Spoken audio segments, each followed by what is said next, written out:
Mari buka hatimu, siapkan hati yang terbaik buat Tuhan. Sungguh kami bangga Tuhan, kami menjadi milik kepunyaan-Mu, selalu ada di dalam hatimu, selalu ada di dalam pikiranmu. Kami mengucap syukur atas semua yang kami terima Tuhan.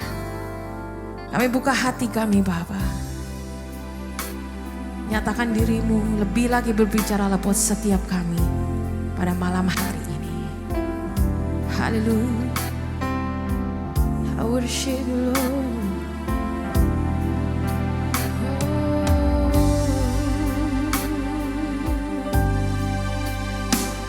Dalamnya kasih sayang-Mu, Kau tuliskan dalam hatiku, suka dan duka yang ku lewati, indah bersama-Mu Tuhan. Sekali lagi ya, yang manis buat Tuhan. Dalamnya kasih sayang-Mu, Kau tuliskan dalam hatiku, suka dan duka yang ku lewati, indah bersama-Mu Tuhan. Amin. Kasih-Mu selalu mengalir, penuhi kehidupanku. Engkau setia menguatkanku, ku bersyukur, ku ada dalam hati-Mu. Kami bersyukur Tuhan, sungguh kami bersyukur ada di dalam hati-Mu Bapa. Yes Lord. Dalamnya kasih sayang-Mu, Kau tuliskan dalam hatiku, suka dan duka yang ku lewati, indah bersama-Mu Tuhan. Sekali lagi lebih manis buat Tuhan Yesus kita. Dalamnya kasih sayang-Mu,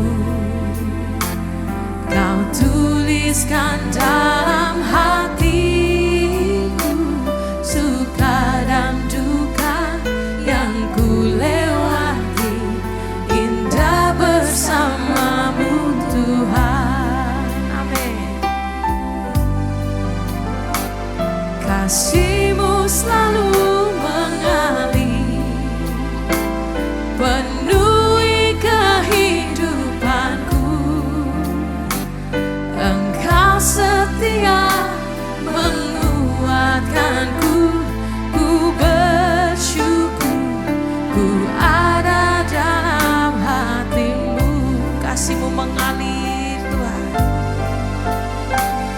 kasih-Mu selalu mengalir. Amin. Penuhi kehidupanku. Engkau setia menguatkanku, ku bersyukur, ku ada dalam hati-Mu. Bersama-sama angkat tangan kita tinggi di hadapan Tuhan. Kasih-Mu selalu mengalir, penuhi kehidupanku. Engkau setia menguatkanku, ku bersyukur, ku ada dalam hati-Mu. Oh, kasih-Mu selalu mengalir, mengalirlah Tuhan. Yes Jesus, Kau setia menguatkanku, ku bersyukur. Boleh bersama-sama kita bangkit berdiri Bapak Ibu Saudara. Angkat kedua tangan kita di hadapan Tuhan bersama. Mari kita bangkit berdiri. Kasih-Mu selalu mengalir. Amin. Penuhi kehidupanku.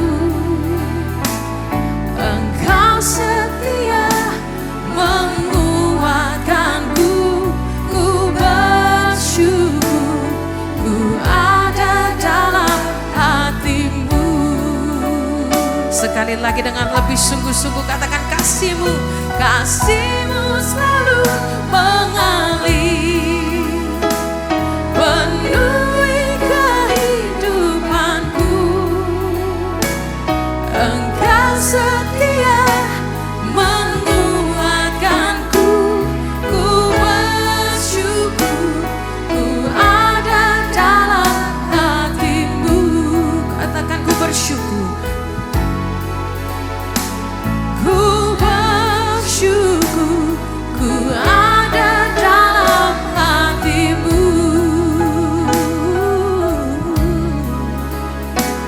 Ku bersyukur, ku ada dalam hati-Mu. Haleluya, haleluya. Memberkati saudara-saudara kami, perempuan-perempuan yang memberikan dirinya untuk setia dan taat kepada Tuhan. Yang memberikan dirinya untuk berbakti kepada Tuhan. Dan menjadikan dirinya seperti Maria yang duduk diam di bawah kaki Tuhan. Apapun kondisi mereka, situasi, kesulitan apapun yang mereka hadapi, apapun juga, karena Engkau tidak memandang muka, perawakan dan paras, tetapi Engkau memandang hati setiap kami. Sebab itu Tuhan, firman-Mu itulah yang akan membersihkan hati kami dan menempatinya di dalam hati kami, sehingga kami boleh berkenan di hadapan Tuhan. Kau sucikan setiap hati pikiran kami, sehingga para perempuan, para ladies ini Tuhan, boleh menjadi cermin, boleh menjadi teladan bagi banyak orang. Dan khususnya Tuhan, menginspirasi banyak orang. Walaupun mereka dari kalangan biasa sampai terdidik ataupun kalangan atas, tetap bisa dipakai Tuhan. Di dalam nama Tuhan Yesus, supaya Engkau mengubah setiap perkataan, cara berpikir kami, sehingga Roh Kudus yang akan menguasai hidup kami, sehingga para ladies ini menjadi saluran berkat, menjadi pendamai, memberikan pemberita Injil, membawa keluarga, semua untuk mencari Tuhan dan hidup di dalam firman Tuhan, bukan sekedar bergereja saja. Kalau mereka dalam pergumulan, mereka dalam kesulitan, bahkan mereka mendoakan atau mereka sendiri yang sakit, Tuhan, biar iman mereka bangkit, sehingga mereka mengalami kesembuhan pemulihan. Bahkan yang didoakan pun boleh mengalami pemulihan, dan nama Tuhan dipermuliakan. Di dalam nama Tuhan Yesus, kami berdoa dan mengucap syukur. Haleluya. Amin. Amin. Ya. Shalom semuanya, puji Tuhan. Jadi saudara, kita akan belajar firman Tuhan hari ini tentang jadi ibu rohani yang merawat jiwa-jiwa. Ibu rohani yang merawat jiwa-jiwa. Saya mulai dahulu saudara. Ya, para ladies, pentingnya hati kita itu adalah tempat untuk firman Tuhan. Bukan sebagai tempat keluh kesah, sakit hati, iri, kebencian. Itu ulang-ulang kita bicara. Supaya kita itu membuang sampah itu.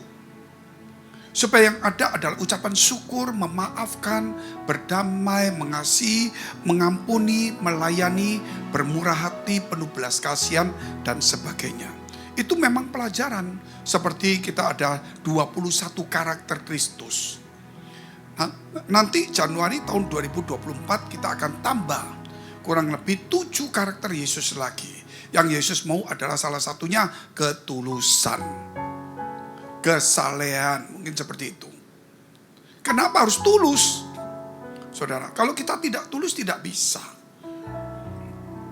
Pernah saya singgung bahwa saudara, Bileam itu seorang nabi. Ketika dia dibayar oleh Raja Balak untuk mengutuki bangsa Israel, dia terima uangnya. Dan dia tahu tidak boleh mengutuk.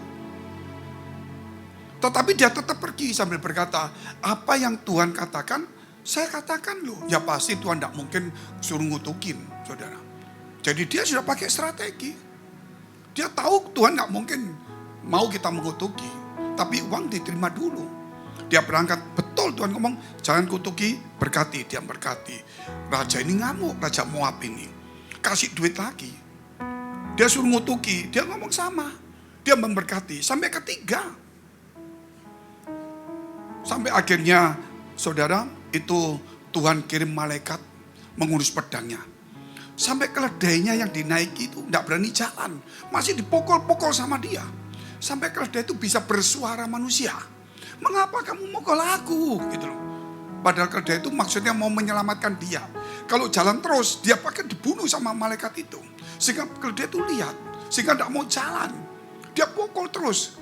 Akhirnya baru dia tahu. Sehingga malaikat berkata, kalau keledaimu terus mungkin kamu akan mati. Gitu loh. Padahal waktu keledainya bicara, dia nggak sadar. Gitu. Kenapa ini bisa bicara manusia? Dari sini kalau ternyata apa yang dikatakan oleh Bileam ini bagus, nubuatan berkati. Sesuai Tuhan ngomong berkati. Tapi kenapa Tuhan marah? Jadi bahasanya bagus, kata-katanya firman. Tapi hatinya tidak tulus. Jadi bukan indahnya kata-kata. Kita harus meningkat ladies. Jadi jangan jadi ladies yang lain.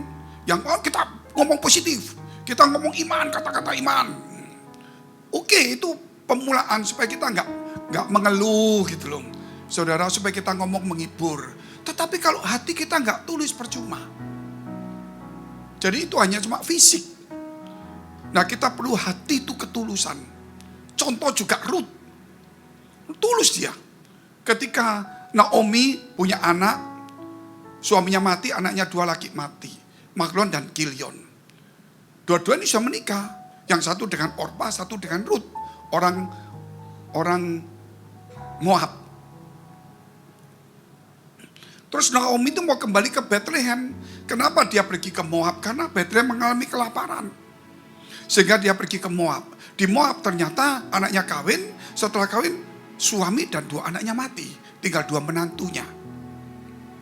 Maka ketika dia sedih, dia pulang. Dia ngomong sama Orpa. Sudah kamu pulang aja kembali ke bangsamu. Kamu masih muda lah, kamu cari sana lah. Saudara, Orpa sambil menangis. Betul-betul dia cinta. Menangis dia pulang. Tapi Ruth disuruh pulang. Pulang aja kamu. Ruth bilang, bangsamu bangsaku. Alamu alaku. Saudara, itu yang pernah kita ceritakan kemarin. Gitu loh. Tuhanmu Tuhanku. Di mana engkau mati di situ. Dia punya ketulusan. Sehingga Tuhan pilih Ruth orang Moab itu untuk melahirkan, punya cucu, dan generasi selanjutnya Daud sampai kepada Yesus Kristus.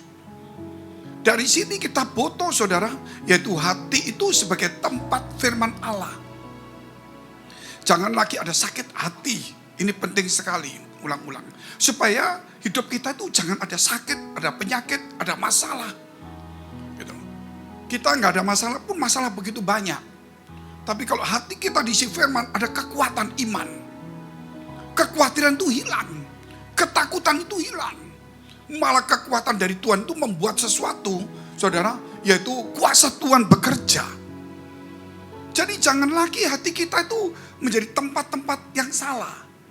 Diisi oleh firman, supaya saudara itu kuat. Kuat, dia tidak pandang umur tua atau tidak. Buktinya Sarah umur 90 melahirkan juga anak. Bukan berarti saudara nanti umur 70 punya anak. Bukan loh. Ini nanti saudara ngambilnya kotak-kotak seperti itu repot. Maksud saya kuasa Allah itu bekerja di luar pikiran kita. Apa yang gak mungkin menjadi mungkin asal hati diisi firman. Gitu loh. Jangan kebencian, ketakutan, kekhawatiran. Saudara sudah apa takut. Jadi enggak ya? Bisa enggak ya? Itu yang menggoncangkan. Orang yang ragu-ragu jangan harap doanya itu bisa terjadi. Jadi kita harus diisi firman terus. Orang ngomong apa, kenyataan ngomong apa, memang betul. Kenyataannya seperti itu. Omongan orang itu benar bahwa kondisinya nggak bagus. Gitu. Tetapi firman ngomong apa? Asal kamu taat, asal kamu sungguh-sungguh, asal kamu percaya, Tuhan bisa lakukan banyak hal. Amin. Makanya mari kita jadi ibu-ibu, yaitu yang bisa merawat. 1 Tesalonika 2 ayat 5 sampai 8.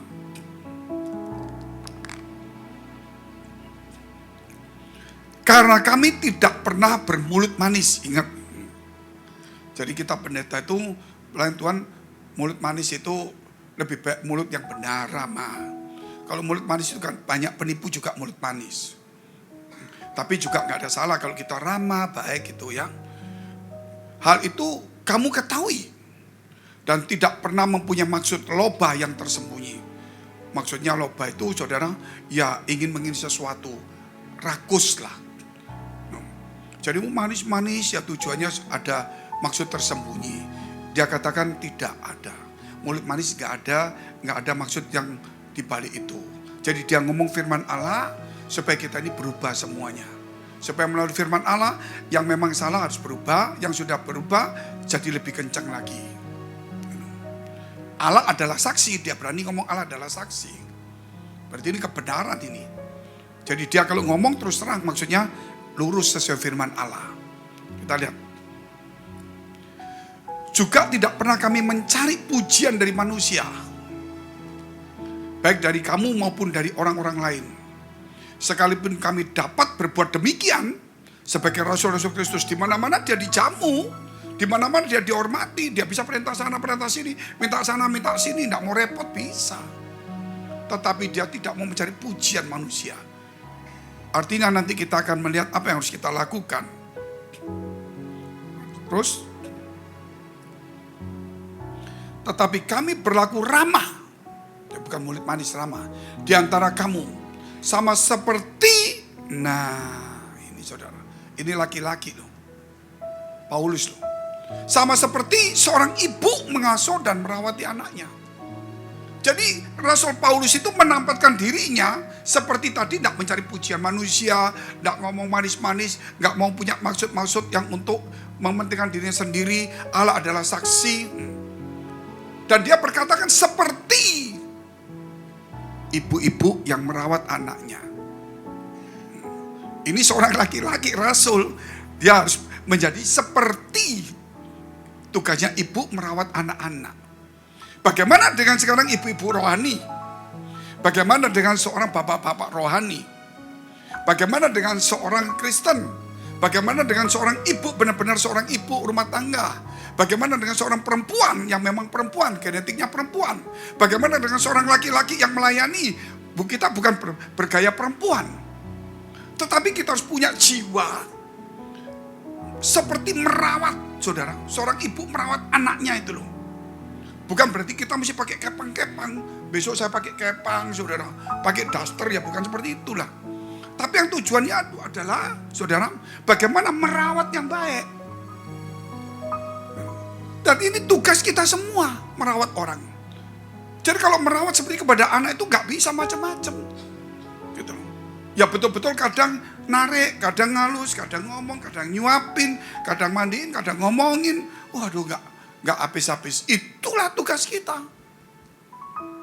Makanya dikatakan bagaimana seperti seorang ibu yang merawat anak-anaknya. Ini kita perlu renungkan. Makanya temanya jadi ibu rohani yang merawat jiwa-jiwa. Yang pertama kita lihat saudara adalah tadi ketulusan kita. Sebagai ladies devotion. Ketulusan kita sebagai pelayan Tuhan. Baik itu laki-laki maupun perempuan. Bahwa kita itu harus meniru seorang ibu merawat anak yang baik. Bukan meniru ibunya. Bukan meniru genetikanya. Tapi meniru bagaimana merawat, maksudnya mendidik, membesarkan anak itu dengan kasih sayang. Gitu. Punya hati yang tulus. Itu bukan kepada anak kita, tetapi kepada teman pelayanan kita. Ini satu pelajaran. Makanya kenapa para rasul itu hebat. Dia tidak cari pujian manusia. Dia tidak ngomong manis-manis tujuannya supaya persembahannya banyak, supaya dikasih TV. Enggak. Dia ngomong lurus kebenaran. Kenapa? Dia anggap semua yang dilayani itu seperti anaknya. Dikasih firman yang bagus, gak suka ya gak apa-apa. Nanti diomongin lagi, sabar. 7 kali ngomong, gak apa-apa saudara. Anak kadang-kadang kalau ibu ngomong kan bosan ya. Ngomong lagi mah, gitu loh. Nanti saudara ngomong, mama yang mesti ngomong. Ya kok ngomong terus sama ya mak? Ya mama ngomong ya ngomong, repot saudara. Ya saudara ngomong ya, kalau mama hidup ya ngomong. Dia tidak ngomong ya berarti mama sudah mati nak, gitu loh. Ngomong itu yang saudara bahasanya bagus sama anak-anak itu. Sehingga dia tahu, oh jadi mamaku kalau hidup ya ngomong. Benar saudara, benar kan? Kalau mati ya tidak ngomong. Jadi jangan saudara cuma ngomong, tidak boleh ngomong. Waduh itu saudara itu musuh itu. Ya jadi ngomong yang baik supaya anak itu diem. Masuk akal juga kata anak itu, gitu loh. Ya, terus mama ngomong lagi, anak ngomong, ya mama karena hidup jadi mama ngomong. Ya ngomong aja mah, gitu loh. Nanti anaknya ngomong, ya karena aku hidup mama ya aku yang ngomong mah. Sudah omong-omongan lama-lama berantem. Nah ini ceritanya saudara kita kembali lagi. Bagaimana kita punya ketulusan hati untuk mengikut Tuhan. Untuk melayani. Untuk berjemaat. Gitu. Itu harus punya ketulusan hati. Ikut Tuhan jangan cuma memang butuh diberkati, butuh mujizat sembuh. Itu pasti namanya Tuhan tuh selalu ada begitu. Tetapi harus ada ketulusan. Jadi bukan itu utama Tuhan. Tapi aku rasa terima kasih punya Tuhan. Aku memberi atau aku melayani, aku mengasihi, mendoakan bukan supaya ini, tetapi untuk menyenangkan Tuhan. Amin. Untuk menyenangkan Tuhan, bukan aku lakukan ini supaya Tuhan senangkan aku, supaya Tuhan kembalikan, gitu saudara. Aku udah capek 3 jam, kalau boleh Tuhan kirim malaikatmu untuk mijeti aku. Wih keterlaluan, betul nggak saudara? Kata Tuhan, sudah kamu cari 100.000 yang panggil mbok pijet sana loh. Jadi kita mesti ngerti saudara. Jadi kita mesti cari pujian dari Tuhan. Itu pertama ketulusan, tidak ada yang lain. Banyak para pelayan Tuhan, termasuk saya, termasuk pendeta-pendeta, termasuk teman-teman, ya, tidak mengerti, memaklumi. Walaupun seorang laki-laki harus bisa merawat jiwa atau teman-temannya atau jemaatnya seperti seorang ibu merawat anak. Nah ini jarang diketahui. Coba mereka nggak pokok bapak cuma kasih firman pulang-pulang, saudara, nggak bisa ya sudah, gitu. Nggak bisa, saudara. Kali ini kita bukan perempuan, tapi kita mesti ini ya betul-betul saudara, memang laki-laki sebagai figur bapak. Tetapi kita merawatnya itu loh, mesti sabar. Ya kalau bahasa Ibrani-nya telaten, saudara. Ya, tekun. Gitu loh. Ya mesti ngalah gitu. Ya memang harus seperti itu. Jangan takut selama anak itu mau mendengar. Kita harus bicara yang baik. Satu saat anak itu tidak mau mendengar. Saya gereja juga sama. Selama saudara duduk di tempat ini, saya akan ngomong kebenaran. Gitu loh. Nggak bisa ngomong menurut saya. Suatu hari saudara tidak duduk di sini, tugas saya selesai. Karena yang diomong adalah kebenaran. Mama kalau ngomong juga sama. Jangan royal-royal. Hati-hati pakai roji. Handphone tolong dimasukkan kantong. Saudara benar gak? Mah itu terus ya. Masa dimasukkan mana mak mulut ya enggak lah. Jangan ribut lagi saudara. Enggak lah. Pasti saudara anak pasti ngomong begitulah. Saudara. Ya enggak. Maksud mama ngomong gitu. Besok sudah. Handphone hati-hati. Ngomong lagi mah. Gitu. Kan mama kalau hidup mesti ngomong nak. Jadi gak bisa, memang begitu namanya watak. Kita juga di gereja bukan cerewet, tapi ngomongnya ngomong firman Allah. Jangan sakit hati, jangan iri. Lupa, sudah 120 kali. Saya aja gak ngitung, saudara ngitung gitu. Luar biasa sekali. Tapi kenapa kalau firman kok gak dihitung? Ayat mana kok lupa? Nah ini, berarti itu yang ada di dalam hati kita. Ngomong jangan iri hati aku ada. 1 Pak Fengi ngomong, awas ya. 2 awas ya. Terlalu banyak. Dan itu setiap hari itu terisi itu terus. Nah kalau itu terisi iri hati, sakit hati, kebencian dan sebagainya, gak ada damai. Terus firman itu mau masuk dari segi mana? Karena kita tipe ada seperti seorang ibu yang merawat. Supaya apa yang kita kasih di mulutnya, yaitu firman seperti makanan itu masuk menjadi sehat dalam tubuhnya. Supaya jangan sakit. Gak mungkin makanan basi. Betul gak saudara? Nggak mungkin sampai kita kasih sisa-sisa. Bahkan ibu-ibu pun kadang-kadang saudara yang bergizi dikasihkan anaknya. Mungkin dia cuma makan nasi, mungkin sama sambal, saudara. Ya, mungkin sama apa, enggak tahulah. Cukup. Yang penting anaknya sehat. Tapi sekarang lain. Gitu. Jemaat sakit-sakit enggak apa-apa. Yang penting pendetanya jangan sakit. Kalau pendeta sakit siapa yang khotbah? Alasannya dia begitu. Gitu loh. Tapi kan kita harus tahu, saudara, bahwa kita memberi makan kalau bisa anak itu sehat. Nah ini jangan sampai terbalik. Ini para pengkhotbah laki-laki juga harus belajar seperti itu. Jadi kita nggak perlu takut sampai dibenci karena kita ngomong kebenaran. Justru selama dia duduk, ayo kita ngomong yang benar. Bagaimana seorang ibu, saudara? Lihat aja ibu, selalu memperhatikan anaknya. Ditanyai sekolah, pulang jam berapa? Sekarang jam lewat mana? Ya lewat gang mah, masa lewat kuburan? Pasti, saudara, pasti anak itu ngomongnya enggak gitu, saudara. Tapi ya mama yang diem aja, jangan langsung ngaplok gitu, enggak boleh. Enggak, kok lama gitu loh. Mama kan takut, sudah besar kok ditakutin. Ya namanya mama masih hidup, yang mesti mikirin nak, doain gitu loh. Nanti kan dia diem terus itu, saudara. Ya namanya orang tua tuh begitu. Nanti kalau pulang kok kotor bajunya gitu loh. Dipakai ya kotor mah. Dia mau ngomong apa lagi? Ya mau beli baju baru ya enggak kotor. Saudara menjawab apa? Anak itu pintar. Saudara. Kita juga harus lebih bijaksana gitu loh. Sudah makan? Sudah kenyang? Gitu loh. Nah, itu selalu sama orang tua ngomong. Nah, kita juga sama memperhatikan jemaat. Tapi terutama kita nggak bisa memperhatikan secara fisik. Nggak boleh. Tapi kita memperhatikan makanan rohani yang kita sajikan di gereja ini. Mungkin, ayo saudara berdoa 24 jam. Kapan makannya Pak? Betul nggak saudara? Maksudnya bagus. Gitu loh.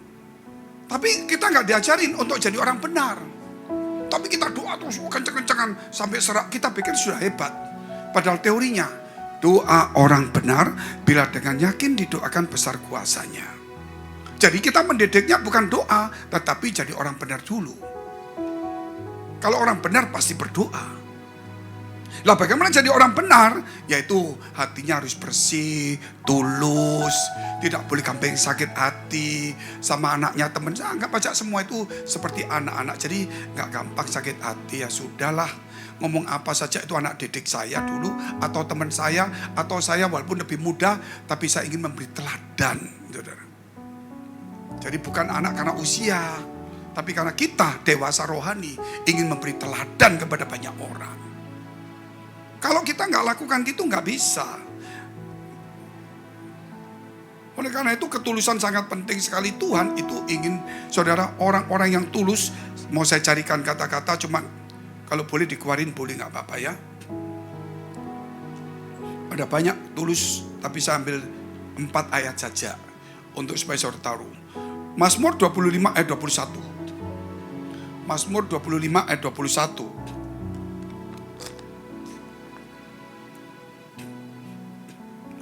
Ketulusan dan kejujuran kiranya mengawal aku. Jadi dia doanya, ketulusan dan kejujuran yang membawa hidupku, mengawal aku, supaya jangan sampai tidak tulus, jangan sampai dusta. Sebab aku menanti-nantikan engkau. Kalau orang mencari Tuhan, ketulusan, kejujuran itu harus mendampingi terus. Amin. Gak ada yang amin aman. Kata amin itu saudara bisa berasal dari kata iman. Iman itu saudara, kemudian makanya setelah berdoa saudara amin, berarti saudara mengimani. Tuhan kiranya memberkati, amin. Tuhan kiranya memproses aku, sagelem. Betul nggak saudara? Semua doa itu harus bagus. Amin. Makanya kalau ada amin tuh saudara itu dari kata iman. Iman tuh mempunyai arti kata saudara 4. Kalau tidak salah 4. Iman dari asli katanya itu berasal juga bisa menjadi imun. Jadi kekebalan. Kebal dari apa? Benda tajam? Bukan. Kebal dari fitnah. Kebal dari gosip. Kebal dari saudara tawaran dunia. Ada imun seperti kita punya imun. Aman. Jadi kalau kita punya iman berarti bisa aman. Masalah apapun pasti aman. Makanya amin. Nah, saudara. Amin, ya dan benar. Makanya kata iman itu mengandung 4 ini loh. Jadi kalau saudara punya iman, harusnya saudara imun dari dosa. Berarti saudara juga aman. Berarti saudara juga ya benar. Mazmur 26 ayat 1. Dari Daud. Berilah keadilan kepadaku ya Tuhan. Dia minta keadilan. Sebab aku telah hidup dalam ketulusan. Kepada Tuhan aku percaya dengan tidak ragu-ragu. Nah, imannya kuat dia. Karena dia tulus ikut Tuhan. Dia mau diperlakukan apa saja, ya sudah. Memang Tuhan punya rencana begitu, besok baik, ya itu memang haknya dia lah. Memang jalan ini aku lewati, ya harus lewati lah. Mengucap syukur. Walaupun aku pernah membantu Saul yang membenci aku, ya sudah itu memang haknya dia. Mungkin ini satu proses, aku juga tidak mau membalas dia lah. Memang dia raja dipilih Tuhan. Nanti kalau aku jadi raja, ya aku punya hak sendiri. Nah itu mesti begitu. Itu namanya ketulusan. Saudara nanti jadi jemaat, ada pemimpin komsel, siapapun ditonjok, saudara mesti tulus. Orang itu kok ditonjok kok nggak aku, nggak terlalu pinter kok, aku lebih pinter. Rambut putihnya baru 1, aku 20 mungkin gitu saudara. Hitung-hitungan semua gitu loh. Saya sudah pindah 7 gereja, dia baru 1 gereja. Wah repot ukuran seperti itu. Tulus. Ya sudah, dia dipimpin ya, kita mesti tulus terimalah. Dia ngomong apa salah benar, kita terima. Gitu loh. Jadi ada ketulusan sehingga firman itu masuk. Bukan yang sesuatu yang kita tolak. Dari kata-kata itu tidak semua memang dari Tuhan. Pasti ada terselip kata-kata Tuhan. Mungkin ada kita ngomong salah ngomong kan bisa. Salah kata itu bisa. Ayat 11, Mazmur 26 ayat 11. Tetapi aku ini hidup dalam ketulusan. Kata Daud ini. Bebaskanlah aku dan kasihanilah aku. Orang ketulus itu dijaga Tuhan. Tidak gampang tulus saudara. Kerap kali kalau kita lihat dari pendeta, saya ulang-ulang ngomong, tulus. Banyak yang gak tulus. Melayani ngerti pinter tapi belum tentu tulus. Bisa nyampaikan nubuatan kayak Biliam belum tentu tulus. Yudas itu mencium Yesus tidak dengan ketulusan. Kita lihat terus. Mazmur 41 ayat 12.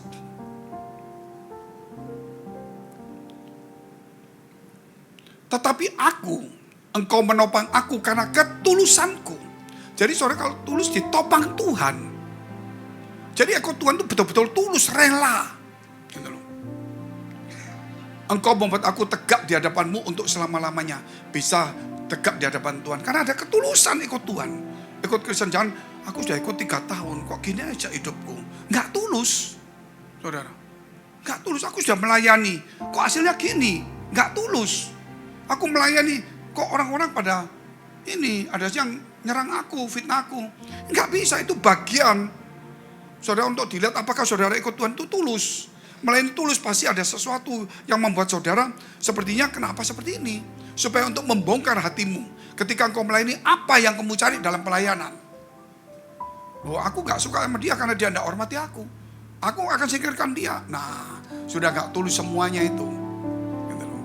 Harus kita rangkul, sabar gitu ya. Ya sabar sampai mana ya, sampai Tuhan datang.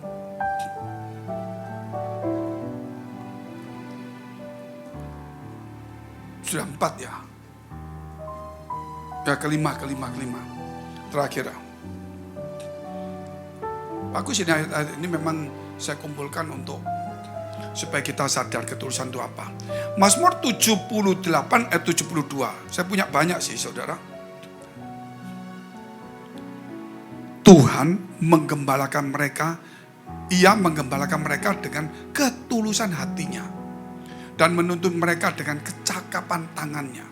Ia itu bukan belum tentu Tuhannya. Tapi ia menggembalakan mereka dengan ketulusan hatinya. Jadi kita seorang pelayan Tuhan, terutama saya, saudara, mesti introspeksi, koreksi terus. Jadi kita nih apapun juga ya, mesti tulus ya tulus lah. Orang mau apa ya sudah, aku mau sudah melayani kamu, walaupun mungkin dia sedikit ini ya sudah, kita lihat kok gini ya, ya sudahlah, nggak usah dipikir lagi. Pokoknya kita ikhlas tulus gitu. Nah, supaya apa? Memang kita jadi alatnya Tuhan. Ingat, ketulusan sederhana, tapi itu berdampak besar dalam hidup kita. Firman masuk, tidak berkeluh kesah, tidak gampang ngamuk, tidak gampang kecewa, betul kan? Karena tulus. Itu luar biasa sekali. Nah, kita lihat hal yang kedua sekarang.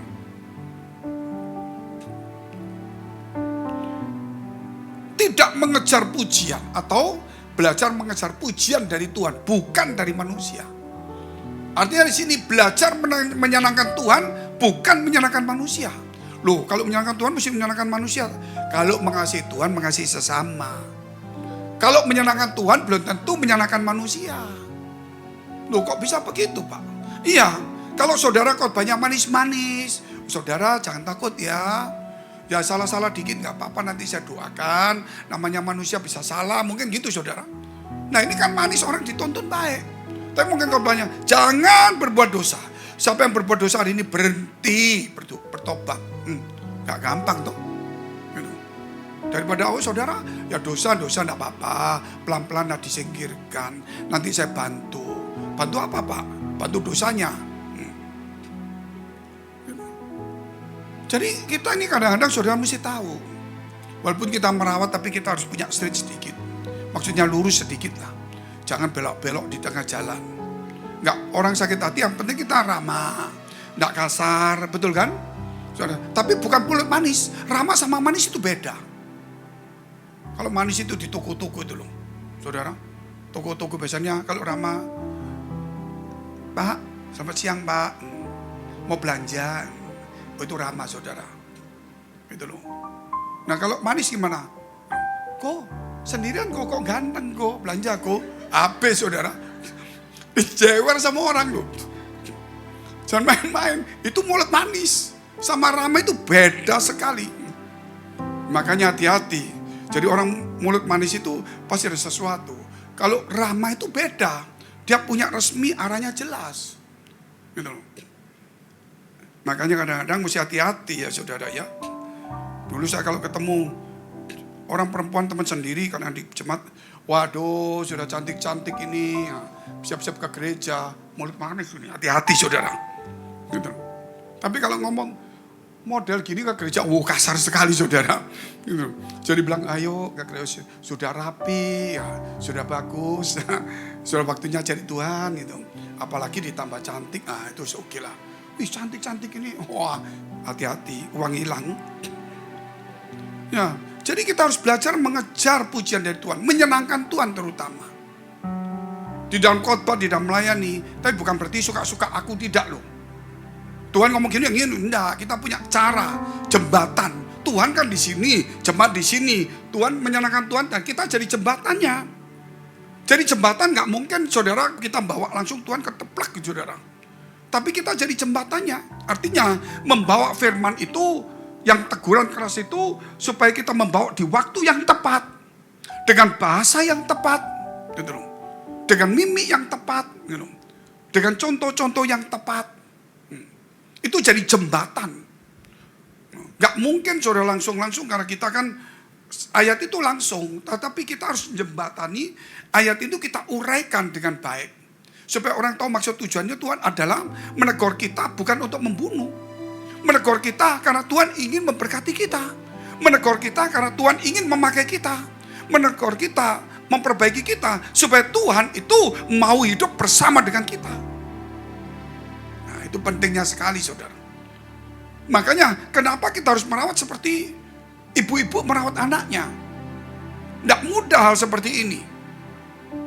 Nah kita lihat terus saudara. Yaitu kita kembali dalam 1 Tesalonika ayat pasal 2. Ayat yang ke-8, yang terakhir ya. Demikianlah kami dalam kasih sayang yang besar akan kamu.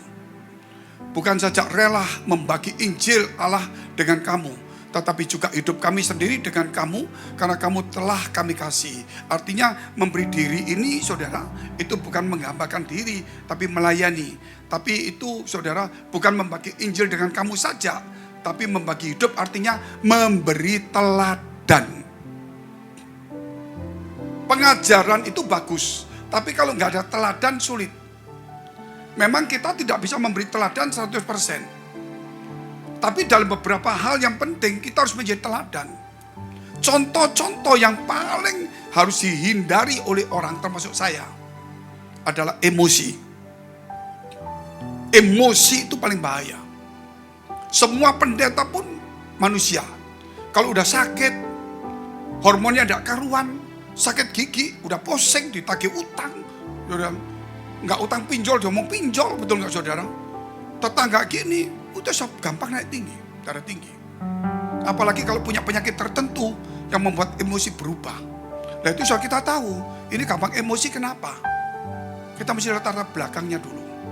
Dan kita bisa meredakan dia. Mungkin karena banyak tekanan, mungkin kita ngomongnya sensitif, pasti kena di masalah dia. Atau mungkin saudara, dia punya penyakit sesuatu. Saya ngelayani satu orang. Ibu ini, saudara, pelayan Tuhan, juga seorang yang terdidik, punya kedudukan. Di dalam prestasi karirnya cukup bagus. Dia bisa marah-marah terus. Pertama saya ngomong gini loh, waduh kalau ibu ini kelihatannya ramah, kan sama saya ramah dia. Ya Pak, ayo Pak makan. Cuma kakinya kan gini terus. Wah, apakah bapak ini juga ramah kayak ibunya? Dia ketawa. Terus anaknya di samping gini. Bukan. Saya bilang bukan. Oh berarti mama baik ya. Papa masih belum. Dia dari gini cuma diam lagi. Saya diam-diam gini. Oh berarti mungkin ibu ini emosian ya. Si laki ngomong betul saudara. Wah itu langsung kur sama anak-anak itu.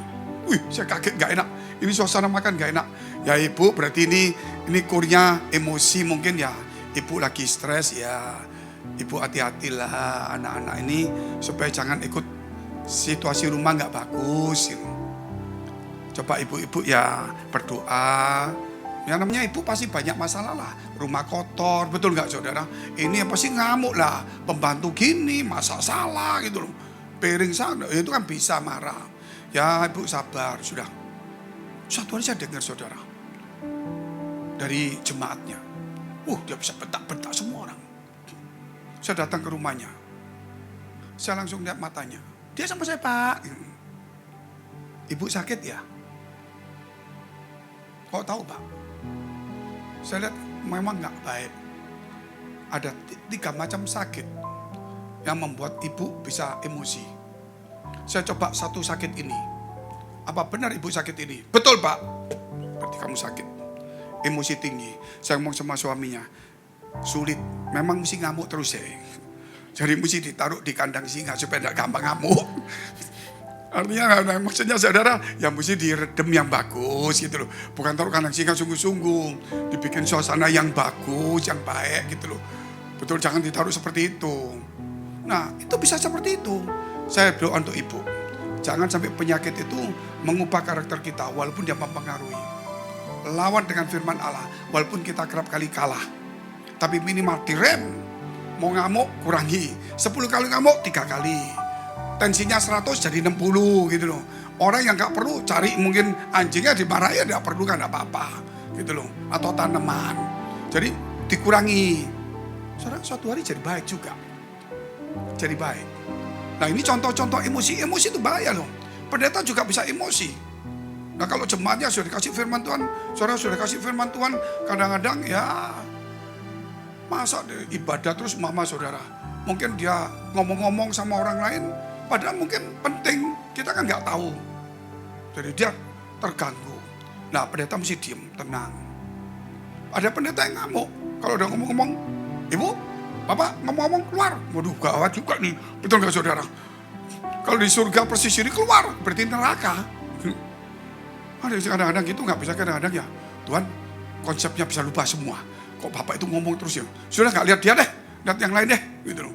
Ya dia ngomong kan kadang-kadang kita nggak usah lihat dia. Ya kita kuat-kuatan ngomongnya. Jadi kita konsentrasi ke sini. Nah itu hati-hati, bisa membuat emosi. Emosi.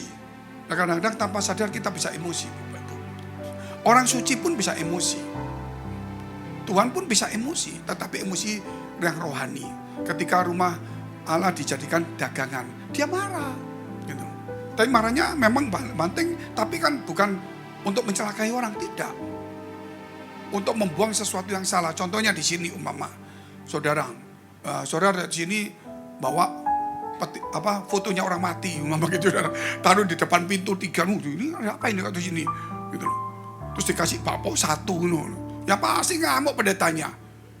Ini ngapain di sini kok nyembahin orang mati, gitu, saudara. Ya itu mungkin bisa emosi. Nah, ini contoh-contoh.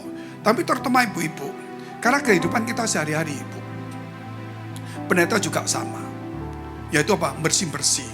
Rumah dibersihkan, kotor lagi. Dicucikan, kotor lagi. Ya, pembantu suruh masak, salah gitu. Kaos kaki mesti taruh kamar mandi, taruh di kulkas, salah lagi. Saudara, wah setiap hari loh. Suami kadang-kadang begitu. Anak kadang-kadang begitu. Yang sama terus. Sudah 7 tahun diajari kok tetap gak bisa-bisa. Kenapa gitu loh. Gitu. Kenapa sudah 7 tahun nak gitu loh. Iya ma, bait Allah itu roboh 30 tahun kok. Berarti anak itu sekolah teologi pintar itu. Gitu. Jadi saudara memang begitulah tabiat. Itu kadang-kadang melatih kita. Ingat ya pesan saya sebelum saya tutup. Penguasaan diri dan emosi. Yang lain pasti tetap rendah hati itu pastilah. Terutama emosi sama penguasaan diri itu kita harus kuatkan diri. Harus dijaga-jaga betul. 10 kali kita kerja yang baik. Sekali kita ngamuk, 10 itu gak direken sama orang. Kita bantu orang sampai keringatan. Waduh, padahal kita semungkin bantu ngangkat lemari, padahal kita nih bos, saudara. Ngasih saran kita sampai pulang dimarahi istri. Sampai anak tuh gak makan karena kita telat bawa makanan. Kita sampai bantu dia, saudara. Itu terus sampai banyak betul. Hanya cuman 1 kali salah. Emosi. Dia gak respect seumur hidup sama kita. Mengerikan. Saya selalu ngomong sama teman-teman. Aduh, apakah kita nggak pernah salah? Bisa. Setiap hari kita mesti kontrol diri lah.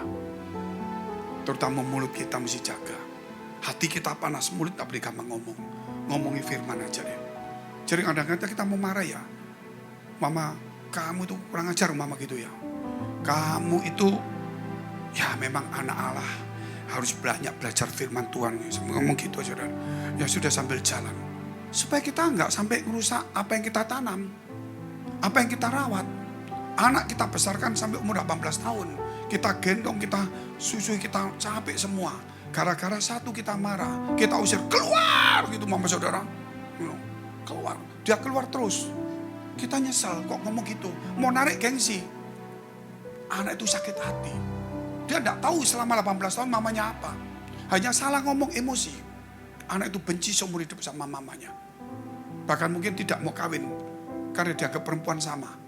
Sudah tahu mamanya. Dia tidak tahu baiknya. Cuma tahu rewetnya. Rewel-cerewetnya itu dia tahu. Nanti kalau di surga baru ketahuan saudara. Saudara nanti semua nangis. Kan diceritakan mamamu gendong kamu bagaimana. Keluar air mata terus. Anakmu juga keluar air mata. Cucumu keluar sana keluar semua. Tapi sayang di surga tidak ada air mata. Jadi nomor 1 ingat. Jangan kita mengakhiri pertemanan kita, pelayanan kita dengan emosi. Seandainya kalau ada emosi, yang sudah dewasa harus memaklumi. Dan kita harus coba mencegah, mungkin 1 minggu orang ini lagi yang ngamuk terus. Jangan sampai dikumpulkan kita yang datang sendiri. Ya kita yang siaplah untuk menolong dia. Itulah yang seorang ibu bisa merawat ya anak-anaknya. Artinya di sini kalau anak itu lagi ngamuk terus, ya saudara ibu itulah yang datengin, yang ngerawat ngomong. Nah kalau kita yang marah, aduh, saudara cari yang siapa yang bisa bantu, carilah Tuhan. Mari kita pakai berdiri, kita mau berdoa supaya kita benar-benar dijaga perkataan kita. Mungkin hati kita bisa marah. Kita mungkin panas hati. Pikiran sudah menjadi gelap. Mungkin kita mau banting apa saja. Minimal, jangan mengeluarkan kata-kata salah. Kalau sudah keluar, kurangi. Gitu, jangan dihabisin semuanya. Gitu, tekan. Kalau nggak bisa, keluar ke halaman. Gitu loh. Putar-putar di halaman dulu. Jangan sampai terus di tempat itu. Kalau mau marah dengan suami atau dan sebaliknya, marah mungkin sudah 3-4 menit marah, terus tambah marah, stop, keluar aja dah. Bukan keluar rumah minggat, bukan. Tetapi saudara di halaman duduk diam. Duduklah.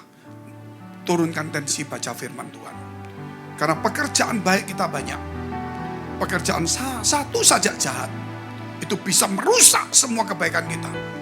Rumah tangga yang cinta, yang harmonis, hanya bisa pecah bukan karena tidak cinta. Karena cuma emosi saja. Sebab itu Tuhan, biar hari ini kami belajar ketulusan.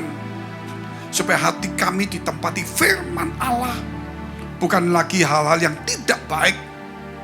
Biar hari ini kami belajar untuk mencari pujian Tuhan. Menyenangkan Tuhan, bukan manusia. Kami berlaku ramah, bukan manis. Kami tidak punya motivasi. Tuhan, terlebih lagi biar hari ini kami mau menjaga karakter kami. Supaya kami boleh menjadi teladan yang baik bagi banyak orang. Bukan hanya pemberita Injil, tapi menjadi teladan yang mau merawat, mau sabar, mau tekun, mau rendah hati, mau ramah kepada banyak orang. Supaya nama Tuhan dipermuliakan. Oleh karena itu Tuhan, kami ingin mengontrol hari ini. Kami ingin mematikan segala ego kami. Supaya kami bisa menguasai diri kami. Tuhan, jikalau kami sering temperamen, biar hari ini kami mau belajar menurunkan temperamen kami. Kami belajar supaya tidak mudah emosi. Supaya kami mengubahnya menjadi sesuatu yang indah di hadapan Tuhan. Memberkati para ladies di tempat ini. Supaya materi ini, berkat ini menjadi berkat, menjadi satu bagian yang mengubah hidup dan masa depan kami semuanya. Di dalam nama Tuhan Yesus kami memberkati pertemuan ini. Dan semakin banyak, semakin mengerti, semakin hidup berkenan kepada Allah. Di dalam nama Tuhan Yesus kami sudah mengucap syukur dan berdoa. Haleluya. Amin. Silakan duduk. Baik, puji nama Tuhan. Mari bersama-sama kita bangkit berdiri. Sebab kau besar, perbuatanmu ajaib, tiada seperti Engkau, tiada seperti Engkau. Sebab kau besar, perbuatanmu ajaib, tiada seperti Engkau, tiada seperti Engkau. Bersama angkat tangan kita tinggi di hadapan Tuhan. Oh, sebab kau besar, perbuatanmu ajaib, tiada seperti Engkau, tiada seperti Engkau. Sebab kau besar, perbuatanmu ajaib, tiada seperti Engkau, tiada seperti Engkau, tiada seperti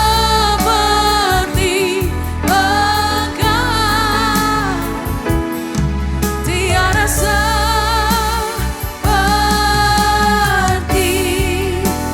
Engkau. Terima kasih Tuhan Yesus, terima kasih Tuhan atas firman-Mu hari ini Tuhan. Biarlah Tuhan kami sebagai kaum wanita Tuhan untuk belajar untuk tidak emosi Tuhan. Dan untuk belajar untuk menguasai diri kita. Dengan ketulusan hati kami Tuhan. Dengan keikhlasan dan kerelaan Tuhan. Sehingga membuat Engkau senang Tuhan terhadap kami Tuhan. Dan kami berdoa untuk gereja-gereja yang ada di seluruh dunia. Bagi para hamba Tuhan. Sampai kepada semua jemaatnya.